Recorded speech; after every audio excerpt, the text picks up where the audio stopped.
বন্ধুরা, তোমরা সবাই কেমন আছো? আশা করি অনেক ভালো আছো। তো চলো তোমাদের জন্য নিয়ে চলে এসেছি একটা রেসিপি। তো তোমরা দেখতে থাকো ভিডিওটা পুরো। তো চলো, বেসনটা আমি এখানে নিয়ে নিচ্ছি 1 বাটি মতন। বেসনের সাথে আর কি কি অ্যাড করছি দেখতে থাকো। এখানে আছে কালো জিরে, লঙ্কার গুঁড়ো, নুন, হলুদ গুঁড়ো, চিনি।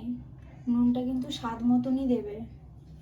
তো বন্ধুরা, এর মধ্যে সব কিছু দিয়ে দিয়েছি। এটাকে ভালোভাবে আমি হাত দিয়ে মিশিয়ে নিচ্ছি। তো এর মধ্যে এবার অল্প অল্প করে জল অ্যাড করব। জল দিয়ে আস্তে আস্তে বেসনটাকে গুলে নিচ্ছি। খুব বেশি পাতলা হবে না, খুব বেশি মোটাও হবে না, একটু ঘনত্ব টাইপের থাকবে। তো দেখতেই পাচ্ছ এখানে আমার বেসনটাকে ফাটানো হয়ে গেছে। তো দেখতেই পাচ্ছ এরমভাবে একটু ঘনভাবেই রাখবো, বেশি পাতলা করলে আবার ছেড়ে যেতে পারে। বেসনটা ফাটানো হয়ে গেছে, আমি এটাকে 5 মিনিট মতন ঢাকা দিয়ে রাখলাম। ফুলকপিটা আমি আগে থেকে সিদ্ধ করে রেখেছিলাম। তো আমি একটু অল্প 1 চামচ 1.5 চামচ মতন নুন দিয়েছি, দিয়ে এটাকে আমি 2-3 মিনিট মতন ঢাকা দিয়ে গ্যাসটাকে একদম লো ফ্লেম রেখে আমি এটাকে সিদ্ধ করে নিয়েছি।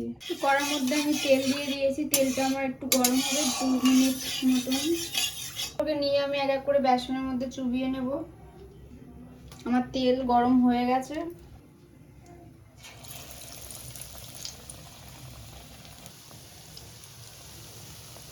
দেখতেই পাচ্ছ আমার একটা পিঠ হয়ে গেছে। আমি আর একবার অন্য পিঠে উল্টে দেবো।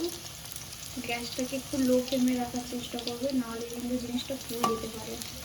তো এরকমই লাল লাল হয়ে আসতে দেখো বড়াগুলো। এরকমভাবেই লাল লাল করেই ভাজবে, গ্যাসটাকে লো ফ্লেমে রেখে।